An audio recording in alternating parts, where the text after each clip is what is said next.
Welcome to the GS competition institute. आज है 22 मार्च 2022 और 22 मार्च 2022 के करंट अफेयर्स के जितने भी इंपॉर्टेंट क्वेश्चन बन सकते हैं सारे हम इस वीडियो में डिस्कस करेंगे। आए सभी ज़्यादा से ज़्यादा बच्चे आके जुड़े आके और देखे आके अपनी डेली की क्लास को कैसे हम यहाँ पे करते हैं। सभी बच्चे लाइक कमेंट करते जाएंगे जय हिंद जय भारत का, और सभी बच्चे पेन कॉपी लेके बैठेंगे ताकि जितने सारे इंपॉर्टेंट क्वेश्चन हम यहाँ पे करते हैं वो अपनी नोट्स में नोट करते जाएंगे। आए सभी।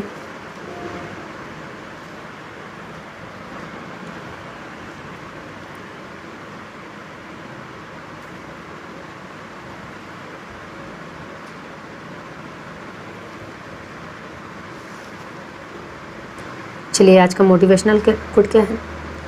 हमेशा ज़िंदगी एक नया मौका देती है, सरल शब्दों में उसे कल कहते हैं। चलिए इसी के साथ देखते हैं आज का पहला क्वेश्चन क्या है। हाल ही में विश्व गौरैया दिवस कब मनाया गया है? हाल ही में विश्व गौरैया दिवस कब मनाया गया है? तो ये भी 20 मार्च को विश्व गौरैया दिवस यानी कि वर्ल्ड स्पैरो डे मनाया गया है। अब इसे क्यों मनाया जाता है? तो गौरैया की रक्षा के लिए इसे मनाया जाता है। इसकी शुरुआत nature forever society of India ने फ्रांस के इकोसिस एक्शन फाउंडेशन के साथ मिलकर की थी। अच्छा, इस बार वर्ल्ड स्पैरो डे की थीम क्या है? तो इस बार की थीम है आई लव स्पैरो। क्या है? I love sparrow. एक तो 20 मार्च को विश्व गौरैया दिवस मनाया गया है और 20 मार्च को ही विश्व मौखिक स्वास्थ्य और अंतर्राष्ट्रीय प्रसन्नता दिवस मनाया गया है। 20 मार्च को 18 मार्च को आयुध निर्माण दिवस मनाया गया है। 15 मार्च को विश्व उपभोक्ता दिवस मनाया गया है और 14 मार्च को अंतर्राष्ट्रीय गणित दिवस मनाया गया है। 10 मार्च को विश्व किडनी दिवस मनाया गया है और CISF की स्थापना दिवस भी मनाई गई है 10 मार्च को। 9 मार्च को धूम्रपान निषेध दिवस मनाया गया है।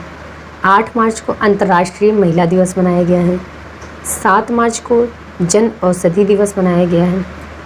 4 मार्च को राष्ट्रीय सुरक्षा दिवस मनाया गया है और 3 मार्च को विश्व वन्य जीव दिवस मनाया गया है और विश्व श्रवण दिवस मनाया गया है। 2 मार्च को सिविल लेखा दिवस मनाया गया है और 1 मार्च को विश्व नागरिक सुरक्षा दिवस मनाया गया है और शून्य भेदभाव दिवस भी 1 मार्च को मनाया गया है। तो इस क्वेश्चन का राइट आंसर हो जाएगा सी। चलिए देखते हैं अगला क्वेश्चन। हाल ही में किस देश अगले 5 वर्षों में भारत में 3,20,000 करोड़ रुपए के निवेश की घोषणा की है? हाल ही में किस देश अगले 5 वर्षों में भारत में 3,20,000 करोड़ रुपए के निवेश की घोषणा की है? तो ये भी जापान ने अगले 5 वर्षों में भारत में 3,20,000 करोड़ रुपए के निवेश की घोषणा की है।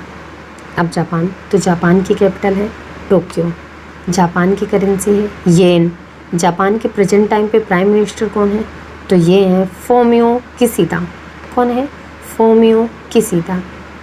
अच्छा, दुनिया का पहला डुअल मोड वाहन पेश किया है जापान ने। डुअल मोड वाहन का क्या मतलब है? यानी कि ये वाहन रेलवे की पटरियों पर भी चल सकता है और रोड पर भी चल सकता है। डुअल मोड वाहन। अच्छा, हेनले पासपोर्ट इंडेक्स में जापान टॉप पर रहा है। पिछले बार भी हेनले पासपोर्ट इंडेक्स टॉप पर था और इस बार भी हेनले पासपोर्ट इंडेक्स टॉप पर है। ज्वालामुखी विस्फोट से एक नया द्वीप बना था जापान में। सुडोकू के निर्माता थे माकी काजी। ये जापान के थे, अभी इनका निधन हो गया है। जापान का प्रतिष्ठित फुकुओका ग्रैंड पुरस्कार भारत के पी साईनाथ ने जीता। माउंट एसो ज्वालामुखी में विस्फोट हुआ। ये माउंट एसो ज्वालामुखी ये भी जापान में है। तो इस क्वेश्चन का राइट आंसर है सी। चलिए देखते हैं अगला क्वेश्चन। हाल ही में कहाँ भारत का virtual smart grid knowledge centre मिला है? हाल ही में कहाँ भारत को virtual smart grid knowledge centre मिला है? तो ये हरियाणा के मानेसर में मानेसर में भारत को virtual smart grid knowledge centre मिला है। इसका शुभारंभ किया है हमारे प्रेजेंट टाइम पे केंद्रीय ऊर्जा मंत्री हैं RK सिंह ने। अब ये हरियाणा में मिला है। तो अभी हरियाणा सरकार ने मातृशक्ति उद्यमिता योजना की घोषणा की है। हरियाणा के मुख्यमंत्री ने महिलाओं के लिए सुषमा स्वराज पुरस्कार की घोषणा की है। सूरज कुंड हस्तशिल्प मेले के आयोजन अभी हरियाणा में हुआ है। हरियाणा सरकार ने रेणु भाटिया को राज्य महिला आयोग का अध्यक्ष आयोजित किया गया है। हरियाणा के मुख्यमंत्री हरियाणा के कौशल रोजगार निगम वेब पोर्टल लॉन्च किया है। प्रशांत कुमार अग्रवाल अभी हरियाणा के नए DGP बने हैं। हवाई टैक्सी सेवा अभी हरियाणा में शुरू की गई है। मेरा पानी मेरी विरासत योजना ये भी हरियाणा में शुरू की गई है। तो इस क्वेश्चन का राइट आंसर है बी। चलिए देखते हैं अगला क्वेश्चन। हाल ही में 2022 M3M हारून ग्लोबल रिच लिस्ट में कौन शीर्ष पर रहा है? हाल ही में 2022 M3M हारून ग्लोबल रिच लिस्ट में कौन शीर्ष पर रहा है?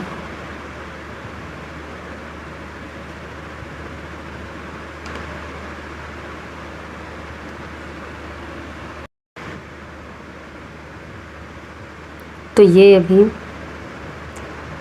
एलोन मस्क 2022 M3M हारून ग्लोबल रिच लिस्ट में टॉप पर हैं।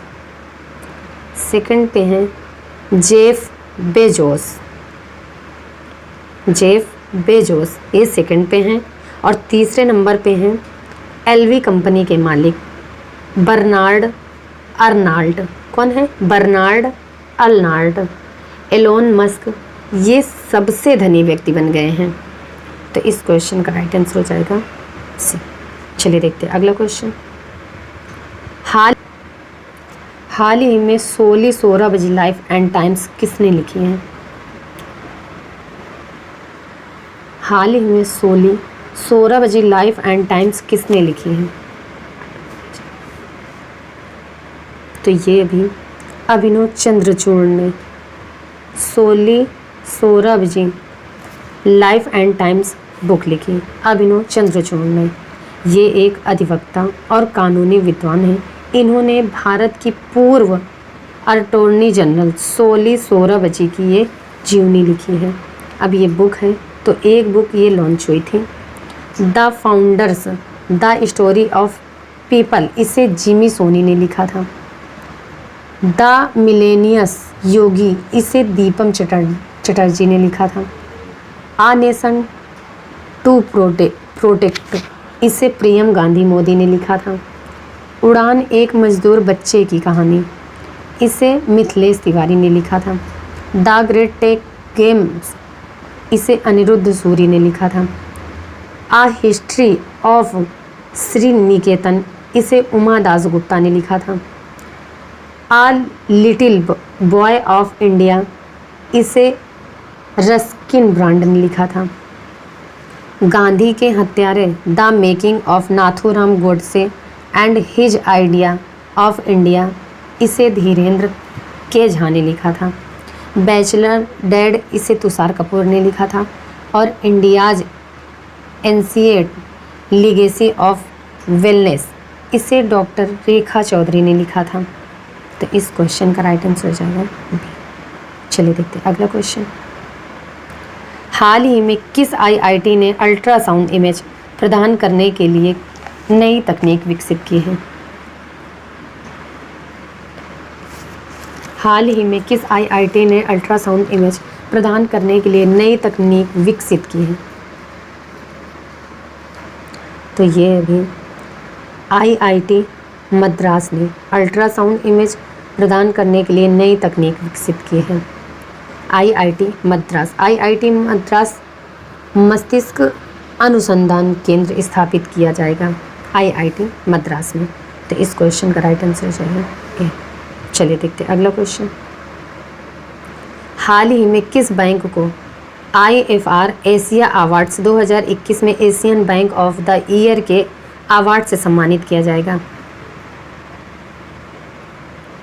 हाल ही में किस बैंक को IFR एशिया अवार्ड्स 2021 में Asian bank of the year के अवार्ड से सम्मानित किया जाएगा?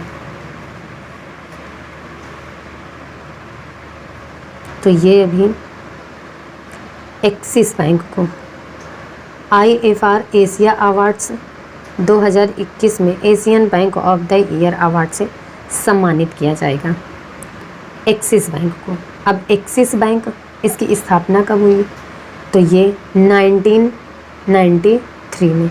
इसका हेडक्वार्टर कहाँ पे है? तो ये है मुंबई में।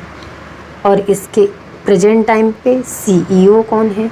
तो ये हैं अमिताभ चौधरी। कौन है? अमिताभ चौधरी। तो इस क्वेश्चन का राइट आंसर हो जाएगा C। चलिए देखते हैं अगला क्वेश्चन। हाल ही में CRPF का 83वां स्थापना दिवस कब मनाया गया है? CRPF यानी कि सेंट्रल रिजर्व पुलिस फोर्स। क्या है? Central reserve police force. इसकी 83वां स्थापना दिवस कब मनाया गया है? तो ये अभी 19 मार्च को। CRPF का 83वां स्थापना दिवस 19 मार्च को मनाया गया है। अच्छा, CRPF इसकी स्थापना कब हुई है? तो ये हुई है 1939 में। इसका हेडक्वार्टर कहाँ पे है? तो ये है न्यू दिल्ली में। और CRPF के प्रेजेंट टाइम पे डायरेक्टर जनरल कौन है? तो ये है कुलदीप सिंह। कौन है? कुलदीप सिंह। तो इस क्वेश्चन का राइट आंसर हो जाएगा B। चलिए देखते हैं अगला क्वेश्चन।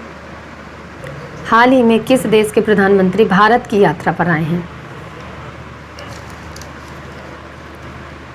किस देश के प्रधानमंत्री भारत की यात्रा पर आए हैं? तो अभी जापान के प्रधानमंत्री फोमियो किशिदा भारत की यात्रा पर आए हैं। अभी मैंने आपको इसी वीडियो में जापान के बारे में बताया है। तो इस क्वेश्चन का राइट आंसर हो जाएगा A। चलिए देखते हैं अगला क्वेश्चन। हाल ही में कॉन्टिनेंटल यूरोप सिनक्रोनस एशिया से जोड़ा गया है। हाल ही में किस देश को कॉन्टिनेंटल यूरोप सिनक्रोनस एरिया से जोड़ा गया है?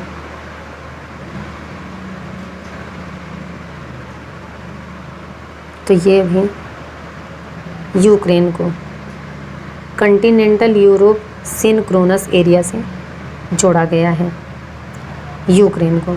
अब माइंड में ज़रूर क्लिक किया होगा कि ये कॉन्टिनेंटल यूरोप सिनक्रोनस एरिया ये क्या है? तो ये एक विद्युत ग्रिड है जो यूरोप के अधिकांश भाग में फैला हुआ है।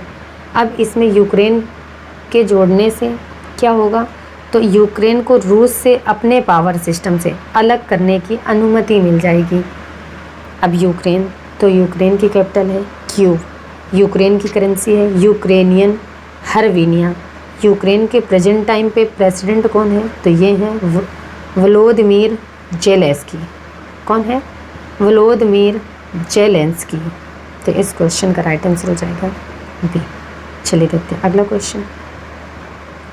हाल ही में गंगा से किस नदी तक जाने वाली MV राम प्रसाद बिस्मिल अब तक का सबसे लंबा जहाज बन गया है?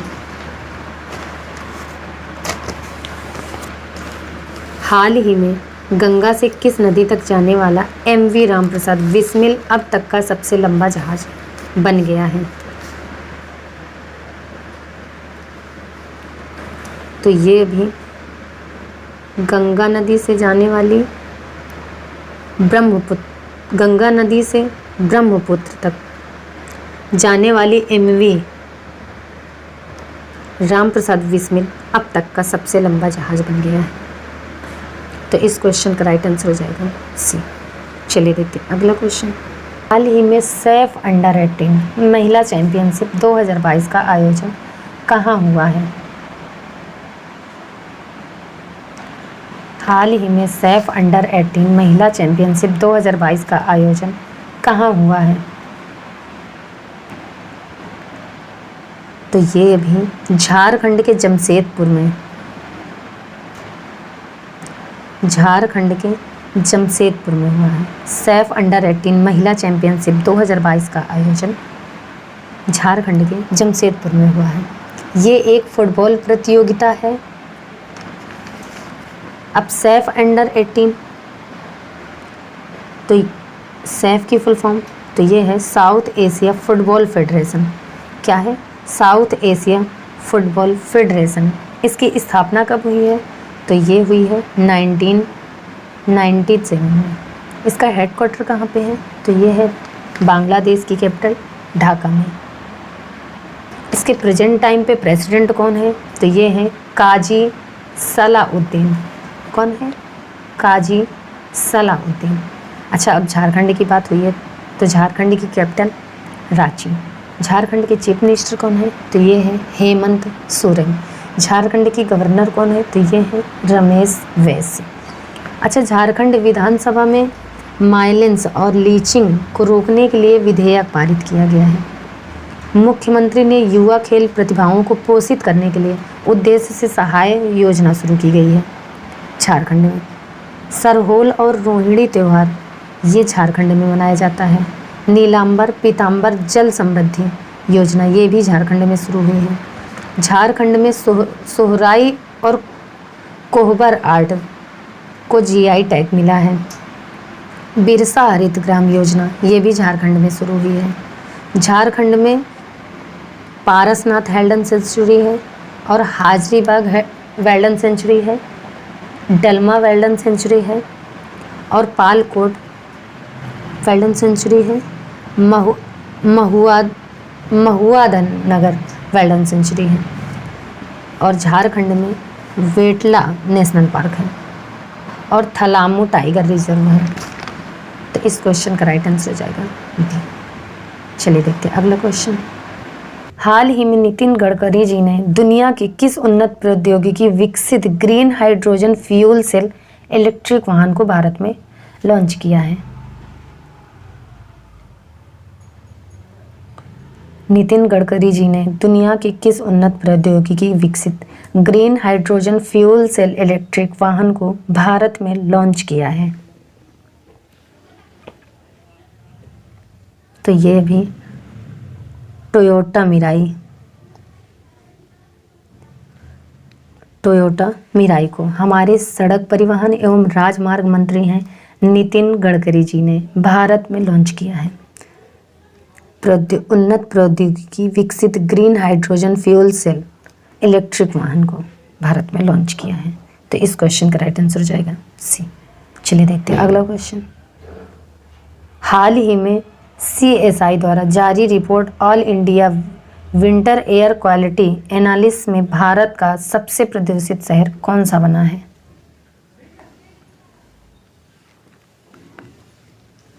हाल ही में CSI द्वारा जारी report all India winter air quality analysis में भारत का सबसे प्रदूषित शहर कौन सा बना है?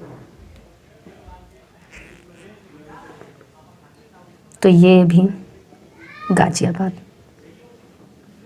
CSI द्वारा जारी report all India winter air quality analysis में भारत का सबसे प्रदूषित शहर गाजियाबाद बना है। और सबसे स्वच्छ शहर कौन सा बना था?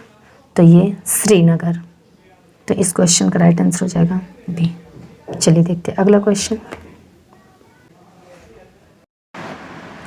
हाल ही में किसने वित्त 2022-2023 के लिए कश्मीर के लिए 1.42 लाख करोड़ रुपए का बजट पेश किया है?